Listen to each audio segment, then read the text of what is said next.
a qualidade de amor que esse espírito tinha para se fazer um sacrifício tão grande de encarnar-se e ficar entre nós 33 anos. Numa época difícil, em que não havia nenhum conforto, e ele ainda dizia que não havia uma pedra para ele repousar a cabeça. E trouxe uma transformação para o mundo imensa, infinita. Então, Maria Imaculada, né? Sem pecado. A Igreja Católica, o cristianismo, né, coloca muito a história do pecado original, de Adão, que nós herdamos o pecado de Adão. Adão, né, foi iludido por Eva, né, e pela serpente que iludiu Eva, que iludiu Adão, e eles pecaram, foram expulsos do paraíso. Isso tudo não é uma lenda, não, é um mito que tem um grande significado de realidade, de verdade por trás, como todo mito antigo. E esse pecado, então, seria herdado por todas as suas gerações até os dias de hoje. Na realidade, nós temos o nosso pecado original.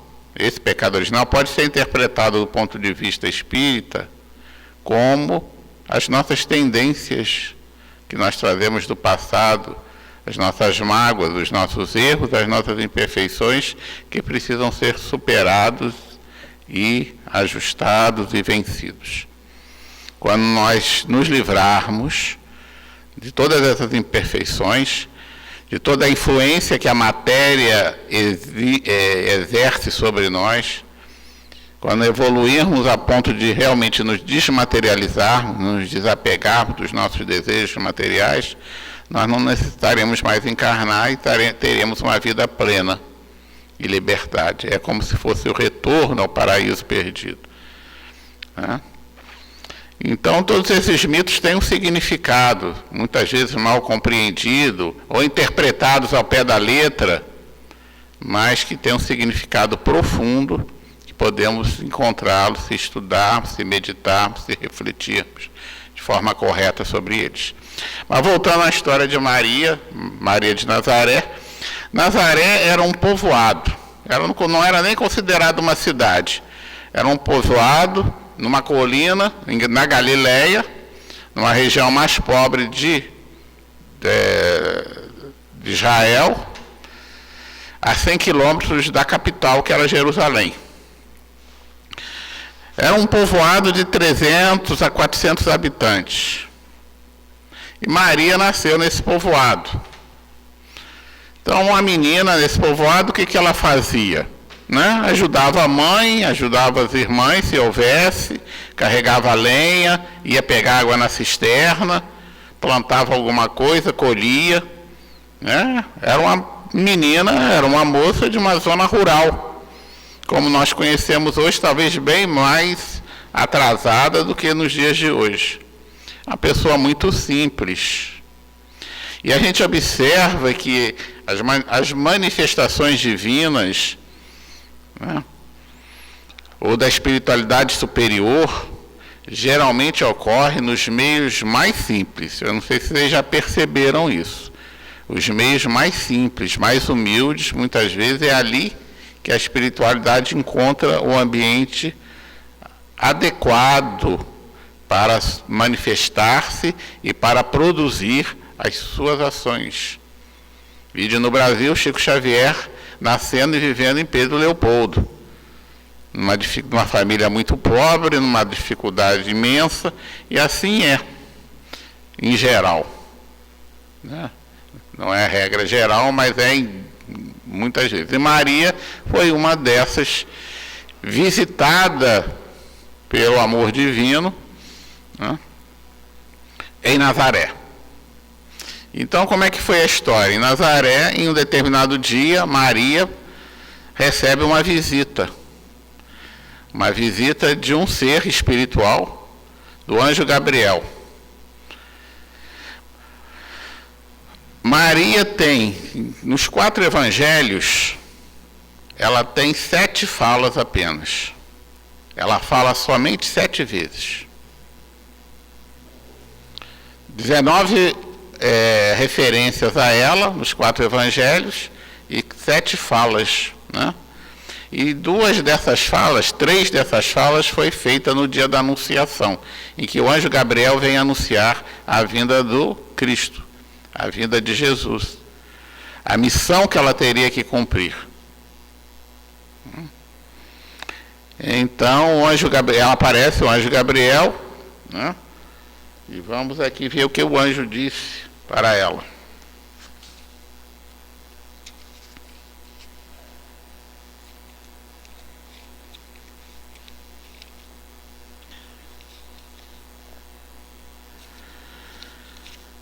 Havia naquela mesma região, os anjos pastores, não é isso aqui não, desculpa.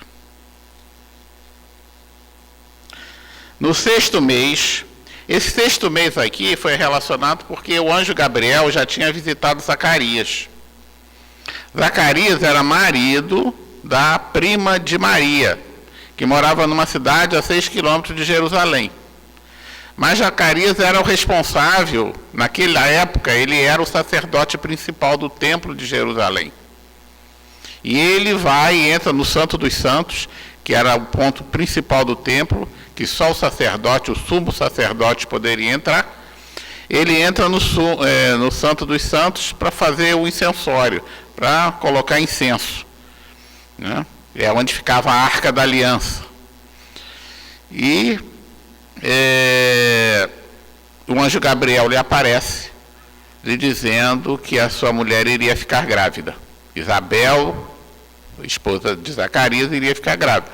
Zacarias falou: poxa, minha mulher já é idosa, ela não tem condições de ficar grávida, né? Como é que eu vou aceitar isso?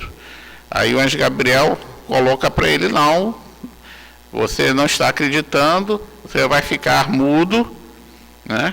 Você até que a criança nasça. E realmente Isabel engravidou, e o anjo falou: o nome dele será João.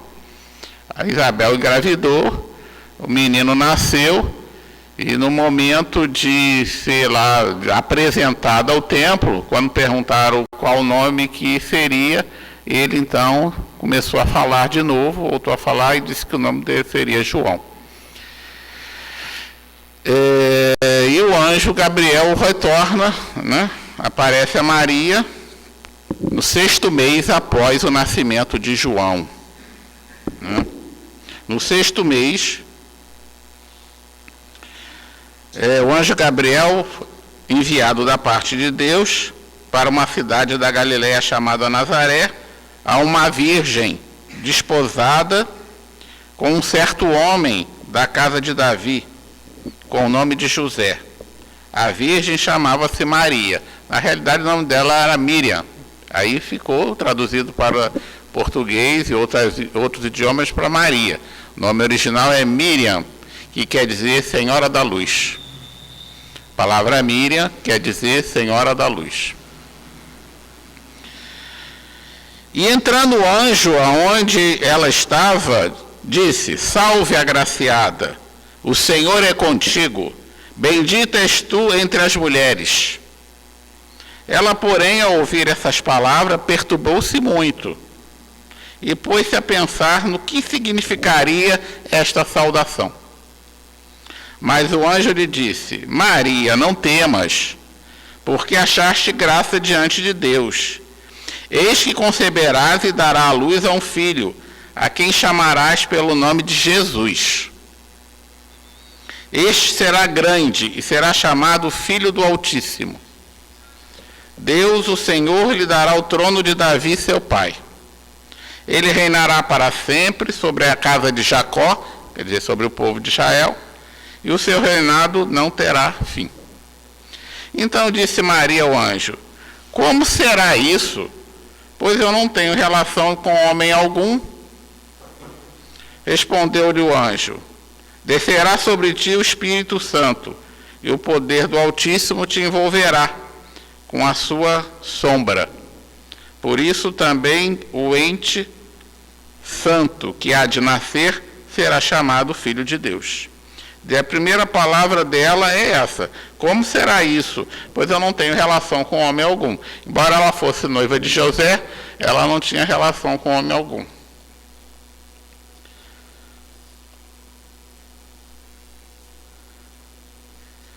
E aí o anjo continua: Isabel, tua parenta, igualmente concebeu um filho na sua velhice, quando este já o 6º mês para aquela que diziam ser estéril. Já é o 6º mês para aquela que diziam ser estéril. Porque para Deus não haverá impossíveis em todas as suas promessas. Então disse Maria: aqui está a serva do Senhor, que se cumpra em mim conforme a tua palavra. E o anjo se ausentou dela. De uma forma muito humilde, sem questionar, ao contrário de Zacarias, ela aceita plenamente a missão. Seja feita a vontade de Deus, eis aqui a serva do Senhor. Em algumas traduções, eis aqui a escrava do Senhor. Maria nasceu em Nazaré. Nos quatro testamentos, não tem nada sobre a vida dela antes desse episódio da Anunciação. Mas existe um testamento que é apócrifo. Porque o que aconteceu? No ano 200, no segundo século ou terceiro século depois de Cristo, havia uma quantidade inumerável de escritos, de evangelhos, porque haviam muitas igrejas cristãs espalhadas em várias cidades da Europa, da Turquia, daquela região ali do Oriente Médio, em Roma. No Império Romano haviam muitas cidades, muitas igrejas cristãs, com seus chefes, e que havia diferenças entre essas igrejas. E haviam muitos evangelhos. E houve a necessidade de se escolher alguns evangelhos, que são os evangelhos canônicos.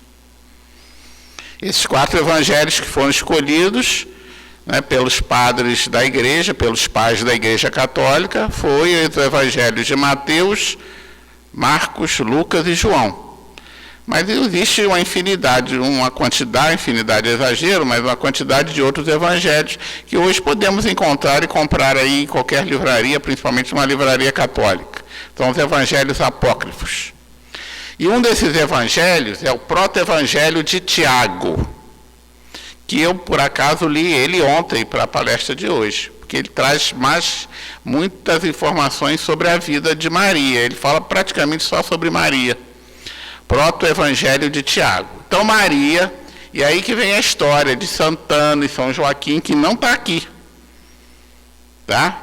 No proto-evangelho diz que Maria era filha de Santana, que também era a mesma coisa, era estéril, mas acabou. E Joaquim, o pai de Maria, ele tinha problemas com relação a isso. O povo judeu não aceitava famílias que não tivessem filhos. Para você ser bem visto entre o povo judeu, você tinha que ter filhos, tinha que ter prole, tinha que reproduzir. E a mulher dele não tinha filhos. E ele oferecia do que ele ganhava uma quantia para o templo, mas tinha uma certa quantia que ele dava a mais, que eles diziam para ele: você não tem que dar isso, você não tem filho, você não tem que dar isso. E ele ficava muito triste. E ele pediu a Deus, fez uma prece, ele foi para o campo, segundo esse testamento, segundo esse livro, ficou 40 dias jejuando em oração para que a sua mulher pudesse engravidar. E quando ela voltou, ela realmente engravida. E ela fica feliz. Ela falou: pode ser menino ou menina. Isso está no Evangelho, que foi escrito no 2º século depois de Cristo. Tá? Esse Evangelho é de 150, do ano 150, por aí.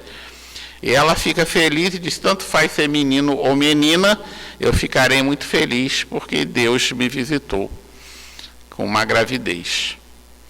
E aí nasce Maria.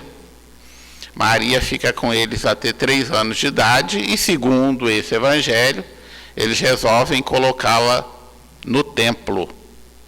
entregá-la para ser uma virgem no templo. E aí levam ela para o templo de Jerusalém, onde ela fica até a idade de 12 anos, e dali ela sai com a condição de se continuar sendo virgem. E aí vem a história da virgindade de Maria, né? Apoiada por esse testamento de Tiago, que não foi Tiago apóstolo, não se sabe bem quem é esse Tiago, mas é um testamento, embora não seja canônico, ele é bem usado pela Igreja Católica, porque o culto a Santa Ana e São Joaquim existe de uma forma muito, muito forte até. Então ela viveu e teve essa história da visita do anjo, ela se junta a José.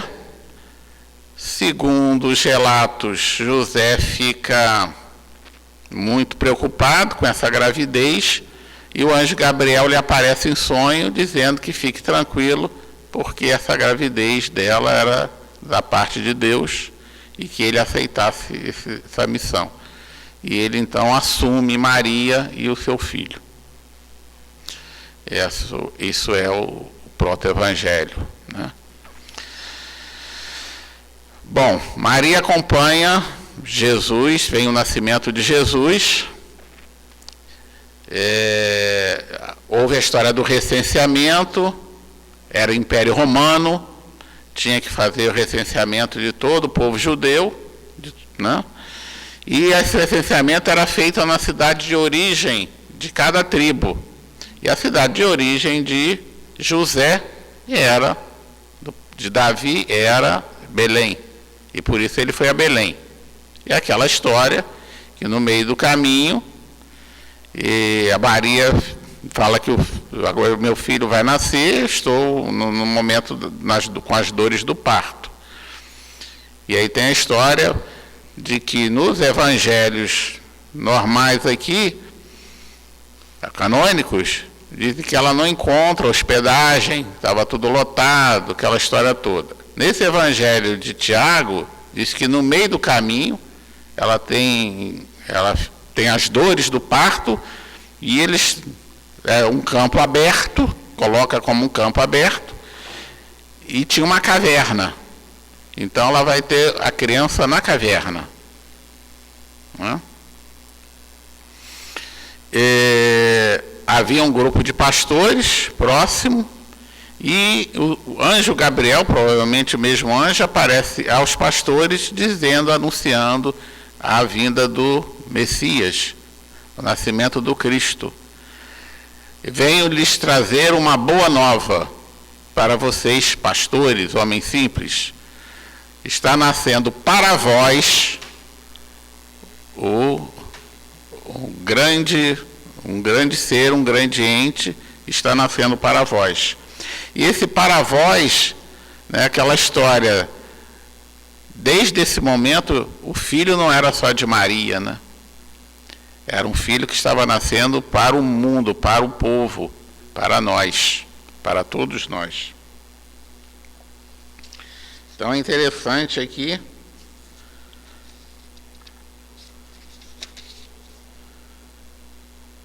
havia naquela mesma região pastores que viviam nos campos e guardavam seu rebanho durante as vigílias da noite. E o anjo do Senhor desceu aonde eles estavam, e vocês veem aqui como que era comum a manifestação espiritual, como os espíritos vinham com facilidade naquela época. Você vê em todo o Velho Testamento a presença de anjos, né? No Novo também, nos Atos dos Apóstolos. Todo esse momento, a espiritualidade atuando de uma forma assim, muito concreta, muito presente, muito tangível. Então eles aparecem para o anjo, porém, lhes disse: não temais. Não, vamos voltar. E o anjo do Senhor desceu sobre onde eles estavam, e a glória do Senhor brilhou ao redor deles. E ficaram todos cheios de grande temor. Ficaram assustados, né? O anjo, porém, lhes disse: não temais, eis aqui vos trago boa nova de grande alegria, que o será para todo o povo. É que hoje vos nasceu na cidade de Davi o Salvador, que é Cristo, o Senhor.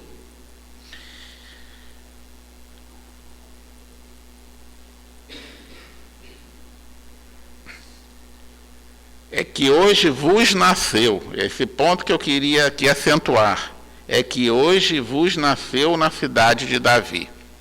Vos nasceu para vós, para todos vós. Quando ele fala isso, ele fala para a humanidade de uma forma geral, e para a humanidade mais simples, que são os pastores. Bom, Jesus nasce, ocorre o problema da perseguição de Herodes, eles vão para o Egito, onde fica algum tempo, até que morre o rei, e eles podem retornar a Nazaré. Voltam para Nazaré. 12 anos, Jesus tem que ser apresentado ao templo. Antes disso, né, com 40 dias, Jesus é apresentado ao templo. E quando Jesus é apresentado ao templo, há lá um profeta chamado Simeão, que quando vê a criança se empolga, porque vê nele a vida do Messias, e diz: agora eu posso morrer em paz, porque os meus olhos viram, né, o grande esperado, o grande Salvador. Então Maria vai vendo cada vez mais, porque antes do menino nascer, ela vai visitar Isabel. Antes do nascimento, ela vai visitar Isabel. Foi uma viagem longa, provavelmente, né, de 100 quilômetros. Naquela época não era uma viagem curta. E quando chega lá, ela ainda, logo após a anunciação do anjo, ela vai visitar Isabel. Isabel já estava no 6º mês. Quando Isabel a vê, ela, bendito é o fruto do vosso ventre, diz Isabel para ela, porque o meu menino mexeu-se de alegria no meu ventre com a sua presença, confirmando de uma outra forma para Maria o que o anjo disse sobre a gravidez que ela tinha, que era uma gravidez especial. E quando a mesma coisa acontece quando ela chega no templo, em que Simeão lhe diz que ele podia morrer em paz, porque os olhos deles, eles tinham visto o Salvador, né, através de Maria, aquela criança que ali estava. Mas ao mesmo tempo ele fala para ela, ele profetiza: a sua alma será transpassada por uma espada, disse Simeão para Maria. Bom, Jesus cresce, inicia a sua tarefa, e o primeiro milagre, e aí nós já vimos, quando ela chega a Isabel, na visita a Isabel, ela canta, ela faz um cântico de agradecimento a Deus. É a 4ª vez que Maria fala na Bíblia, né? É o Magnificat. É um cântico de agradecimento a Deus por ter dado a ela a graça de receber. Então nós vamos vendo em Maria uma humildade, uma paciência, uma disponibilidade para Deus, uma entrega a Deus. Imagina a menina nova de 14, 15 anos, ficando grávida, né? Hoje em dia, de uma forma polêmica talvez, mas se nós seguirmos uma menina que tinha se colocado para ser virgem para o resto da vida, e se vê diante então de uma situação complexa numa cidade pequena, e ela aceita isso tudo com muita paciência, e com muita alegria, e com muita calma. E Jesus cresce, e aí tem aquela história em que eles vão às festividades da Páscoa, Jesus já com 12 anos, quando eles voltam, né, todo o grupo volta, chega a um determinado ponto: cadê Jesus? José pergunta a Maria: não está contigo? Não, pensei que estava com você, não está com a gente, então vamos voltar, o que houve com essa criança? Vamos procurá-lo. Quando vê, ele estava no templo, conversando com os mestres, com os escribas, né, com os sacerdotes, e ela reclama: poxa, você deixou a gente preocupado, né, Sumiu. E Jesus responde: estou cuidando das coisas do meu pai. Né? Do meu pai não era de José. Né? Estou cuidando das coisas do meu pai. Mas ele é obediente sempre, até os 30 anos, de 12 aos 30. Ninguém sabe bem o que aconteceu na vida de Jesus. Há muitas coisas escritas sobre isso. Há muitas teorias. Né? É um período que muitas elucubrações são feitas até hoje, que foi para a Índia, foi para aqui, foi para acolá. E aos 30 anos ele começa a sua missão de divulgar o Evangelho, de curar, de levar a palavra, né, de amor e caridade. Os seus mandamentos principais: amai a Deus sobre todas as coisas e ao próximo como a nós mesmos. Nisso se baseia toda a lei. Amai a Deus sobre todas as coisas e ao próximo como a nós mesmos. Perdoai-o 70 vezes 7, se for o caso. Quando baterem num lado da sua face, dê a outra. Quando te pedir o manto, dê a capa também. Umas coisas assim que... Quem quiser me seguir, largue tudo que tenha, pega a sua cruz e me acompanhe.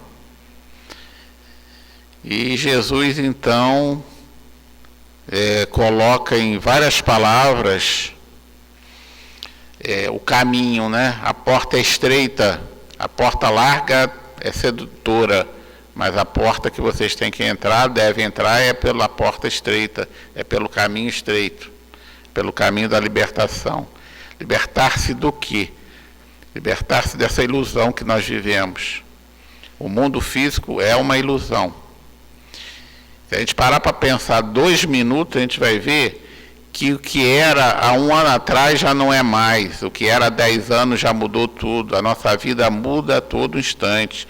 O nosso corpo físico está em constante transformação. Nós estamos mudando, tudo muda, tudo passa, nada é constante, há uma inconstância no mundo.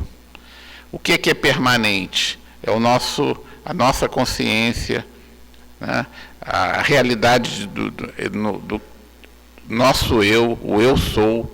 A presença de Deus é permanente, a vida espiritual é uma realidade muito maior que a vida física. E a gente se perde nessa ilusão, a gente se apega às coisas materiais, a gente sofre pelas coisas materiais, a gente desencarna, fica preso às coisas que a gente deixou e muitas vezes retorna por causa dessas coisas, ficando preso numa roda que não cessa nunca. E Jesus vem com a ideia de nos libertar dessa roda. É nisso que se constitui o processo de salvação, de libertação. O Salvador. Salvador como? Salvador de quê? Eu vou crer em Cristo e vou ser salvo, basta crer que Ele é o Salvador para que eu seja salvo. Né? É a tal da salvação pela fé. E aí a gente vai ver lá na Epístola de Tiago, aqui no Novo Testamento, que ele dizendo que a fé sem obras é morta. Libertação é nos libertarmos da ilusão.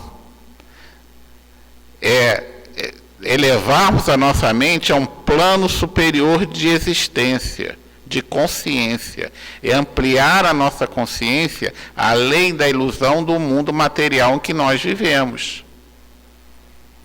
E todas as coisas aqui são passageiras. Se nós vamos ler a vida de Francisco de Assis, por exemplo, a gente vai ver que ele, para chegar no ponto de evolução espiritual que ele chegou, ele teve que se desapegar de tudo.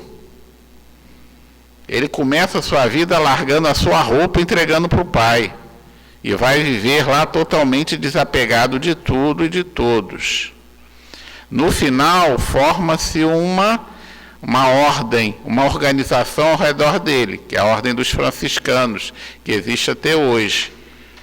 No final da vida dele, quem lê a biografia vai ver que ele teve que se libertar do apego que ele tinha, da preocupação que ele tinha com a ordem.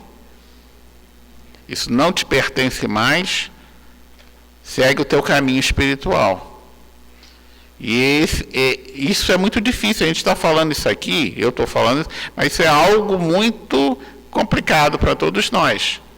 Nós estamos apegados a inúmeras coisas, a pessoas, né?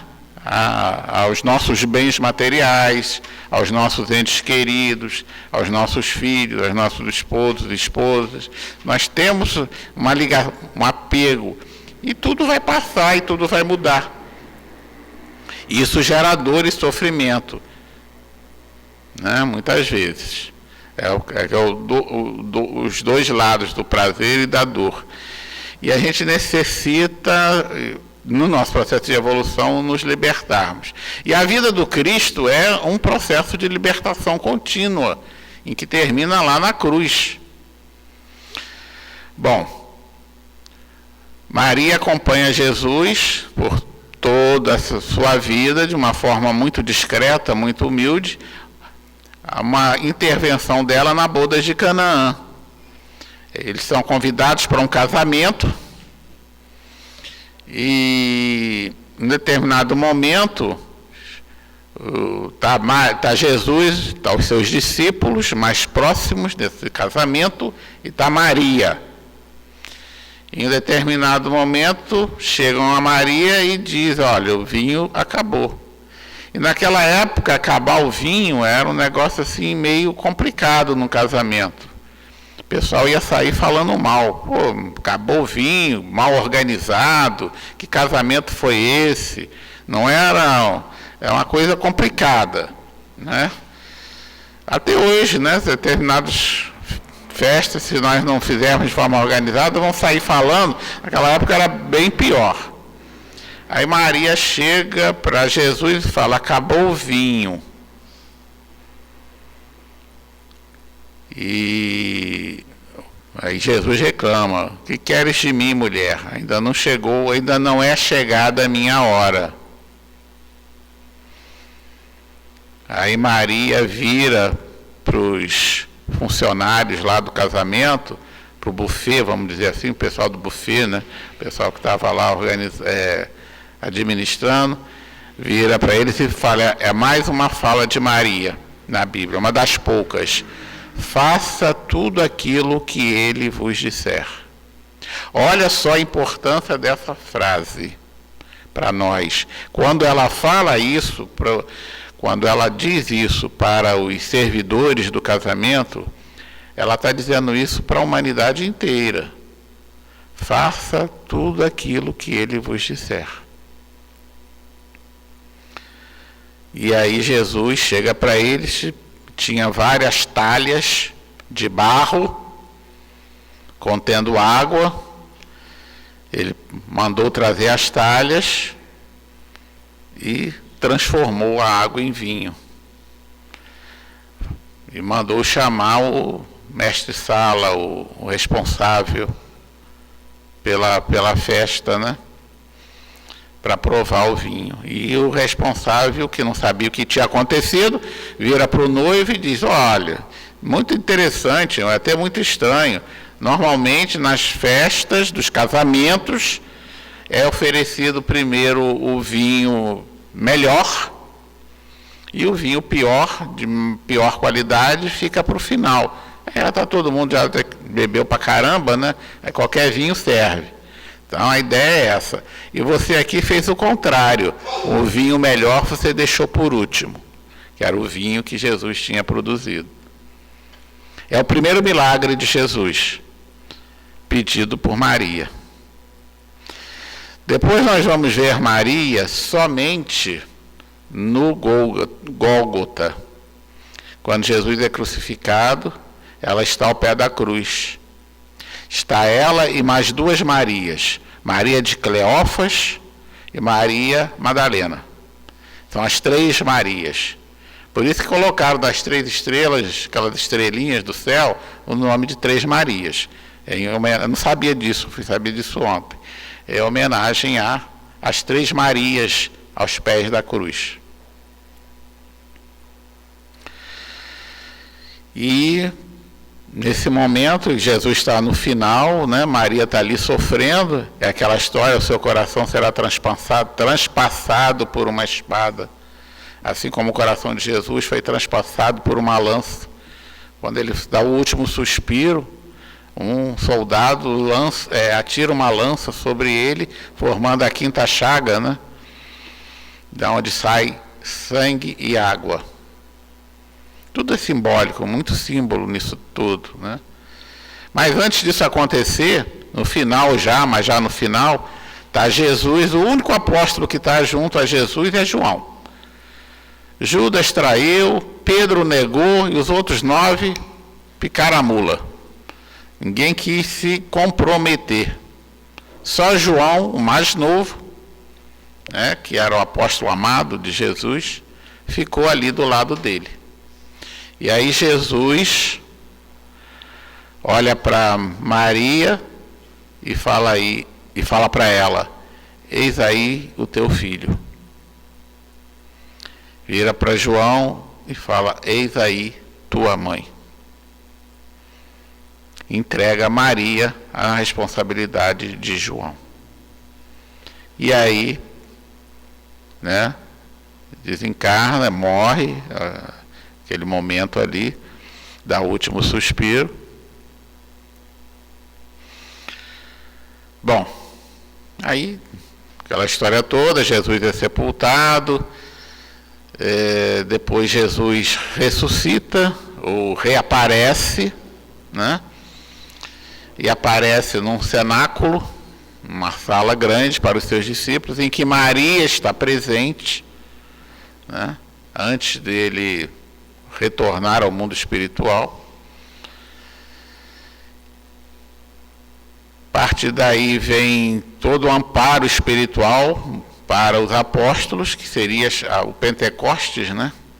Que é comemorado como a solenidade do Pentecostes, em que os apóstolos começam a falar vários idiomas, várias línguas, e são preparados pela espiritualidade para levar a palavra de Jesus para todos os povos. Porque você imagina, naquela época, não tinha os meios de transporte que nós temos hoje. E eles tinham que ir para várias partes do mundo diferentes. Você está na Palestina, está lá em Israel, no Oriente Médio. Tiago foi para a Espanha. É longe, é muito longe. Quantos quilômetros? 1000 quilômetros. Ele vai para a Espanha, ele vai pregar na Espanha. Pedro vai para Roma, depois de passar algum tempo em Jerusalém, né? Depois vem Paulo, que faz inúmeras viagens. E esses apóstolos todos, cada um vai para um canto diferente, né? Barnabé vai para um canto, André, todos eles vão seguir rumos diferentes para levar a palavra do Cristo. E eles precisavam de condições até intelectuais que eles não tinham. Eram pescadores, eram pessoas humildes, né? E então vem essa força do mundo espiritual e eles passam a ser capazes de falar outros idiomas, outras línguas. Tem um caso de Divaldo Franco, relatado em um dos livros, não escrito por ele, mas escrito sobre ele, em que ele estava na Itália, falando em português, e a espiritualidade traduziu o que ele falou para todo mundo em italiano. Vocês veem como a espiritualidade pode agir. Até agora, no nosso momento, né? Você vê Chico Xavier, 4ª série primária, os espíritos, Emmanuel escrevendo em inglês, de forma especular, de trás para frente. Para você ler, tinha que botar na frente de um espelho, num idioma que o Chico nunca tinha aprendido. Então a espiritualidade age de maneiras assim surpreendentes, né? E naquela época, então, nem se fala da importância daquele momento para o planeta inteiro, né? De tudo que foi organizado naquele momento. Bom, Nós já estamos chegando no final. História de Maria daria 3 horas de palestra no mínimo ou mais. A gente tem que resumir. Muita coisa. Bom, Maria então fica por conta de João. E eles vão, ela vai para uma outra cidade, fica um tempo, depois João a pega e leva para Éfeso. Em Éfeso, em cima de uma colina, eles compram ou constroem uma casinha, onde ela passa a morar com João, e aquela casa ali fica sendo casa de atendimento. Isso nós vamos ver nesse livro.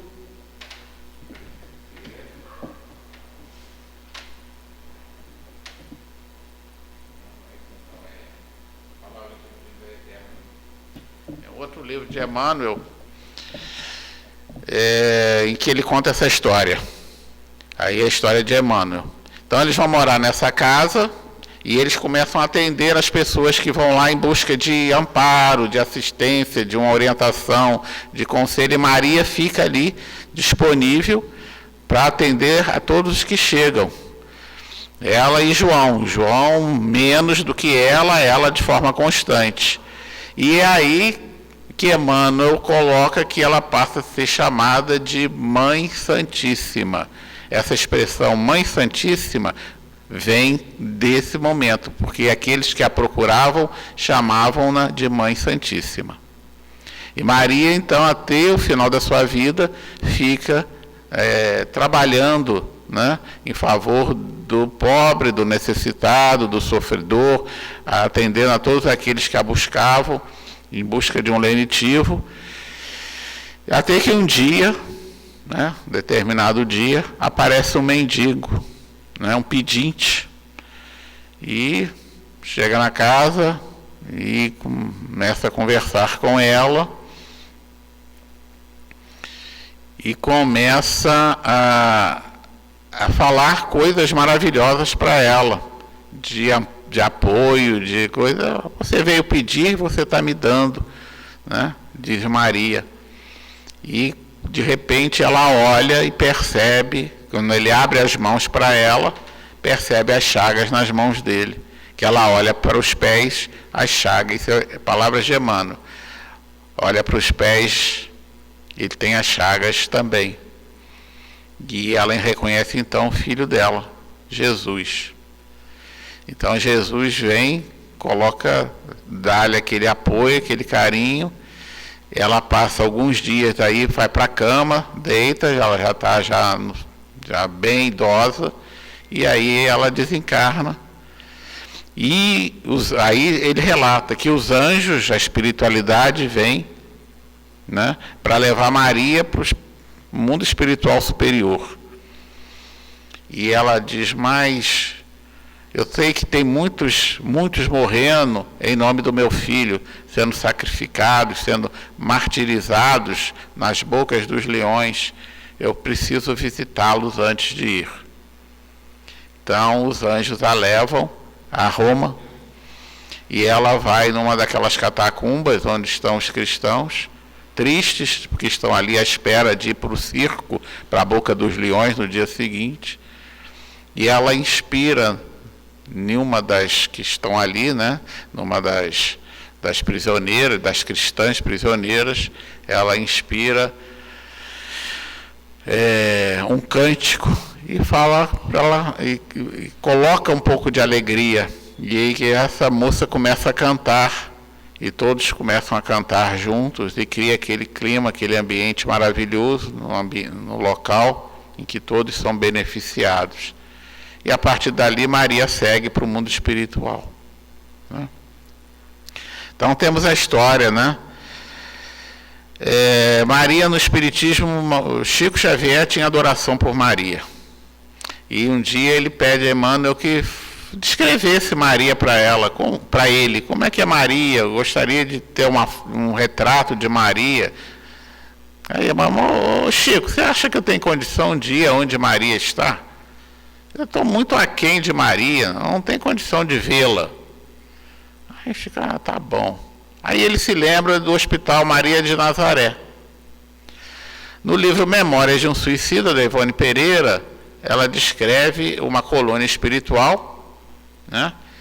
E nessa colônia existe um hospital, Maria de Nazaré, que dá assistência aos suicidas de Portugal e do Brasil.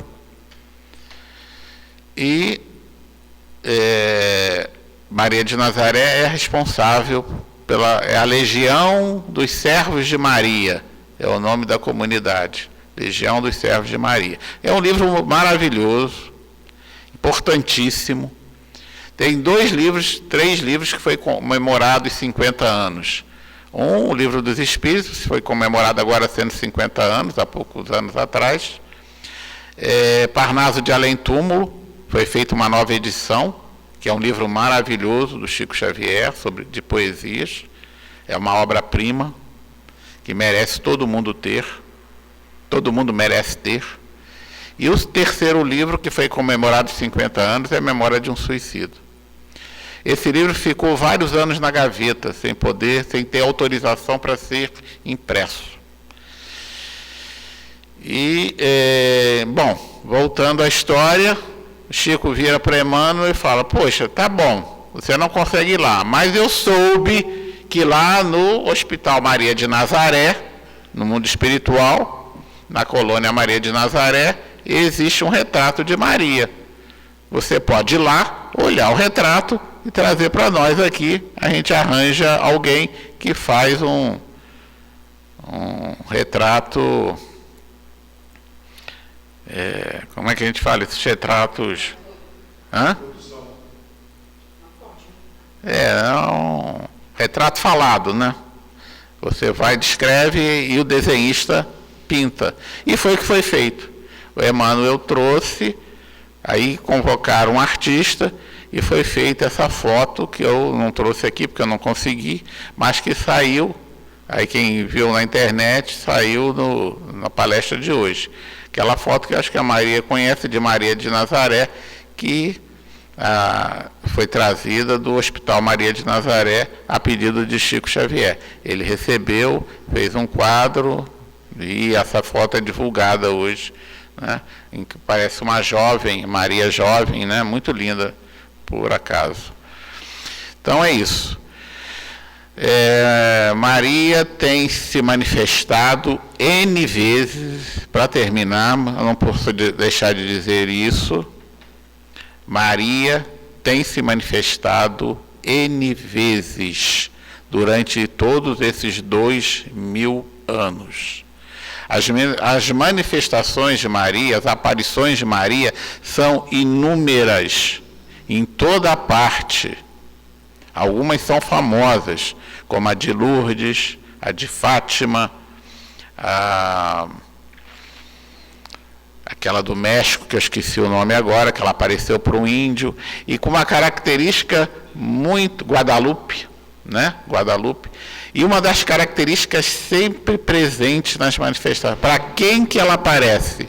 Para pessoas, crianças muito simples, como foi em Lourdes, era uma menina com problemas, uma menina muito pobre, ela foi catar lenha e teve esse contato com Maria. O Santuário de Lourdes, o local, é um local assim que as pessoas que visitam dizem que de uma vibração absurdamente fantástica. Eu nunca fui, já fui em Fátima, em Lourdes não. A história de Fátima é fantástica. É interessante na história de Fátima, em que uns meses antes, num centro espírita em Portugal, houve uma manifestação dizendo que num determinado dia, determinado ano, haveria um grande evento em Portugal.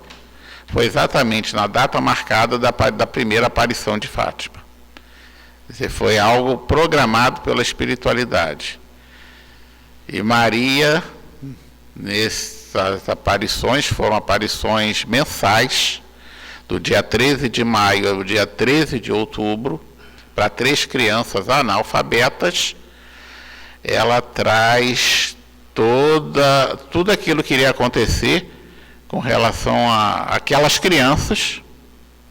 Ela fala que 2 iriam para o céu, né, expressões católicas, as crianças eram católicas, mas outra não, que foi a que viveu muitos anos, a Lúcia. Fala da Segunda Guerra Mundial, que se não houvesse uma mudança no caminho das coisas, haveria mais uma guerra pior do que aquela que estava acabando, que era a primeira. E fala dos problemas que a Rússia traria para o mundo inteiro. E tudo está se realizando até os dias de hoje. Então, o que eu quero trazer com essa nossa palavra de hoje, com a nossa mensagem, é que é um espírito muito presente, não só no meio católico, no meio fora dos católicos também, entre ocultistas, entre espiritualistas, temos casos de aparecimento de Maria, trazendo mensagens maravilhosas, né? No meio espírita. Então, é um espírito que está conosco e a quem devemos tudo, né? Porque foi através dela que Jesus chegou até nós. É a mãe de Jesus, né? Sem ela, ele não teria chegado e trazido tudo isso que nós vivemos até hoje. O Espiritismo é profundamente cristão. O nosso fundamento principal é o Cristo, é Deus, Cristo e caridade. Que Deus nos abençoe, que Maria nos envolva em seu manto de luz, de amor, que possamos levar para casa essa mensagem de amor materno e distribuí-la para todos aqueles com quem convivemos. E não esquecermos de Maria sempre ao nosso lado. Que Jesus nos abençoe. Vamos fazer, lembrar, né? Eu voltei da minha infância. Nos tempos de catecismo, é muito bom. Falar de Maria é sempre muito bom. Alguém nos visita hoje pela primeira vez? São todos chineses, né? Então eu tenho alguns avisos para falar. Nós temos diversos cursos em andamento. Quem se interessar é só ir na secretaria se informar. Tem a festa julina do Lar de Emmanuel, que é agora nesse sábado, a partir das 3h30. Estão todos convidados, tá? Quinta-feira agora vai ter um painel de debate com o Luizinho, a Eli e o Júlio, tá? Então eles estão todos convidados. E a campanha do Rio, esse mês, foi domingo, e o tempo também não estava muito bom, e foi arrecadado muito alimentos. Então, se alguém puder e quiser, tá? Quando vierem, trazer um quilo de alimento oferecido, a casa agradece, tá? Vou pedir aos aplicadores de passe que se dirijam à cabine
Obrigada.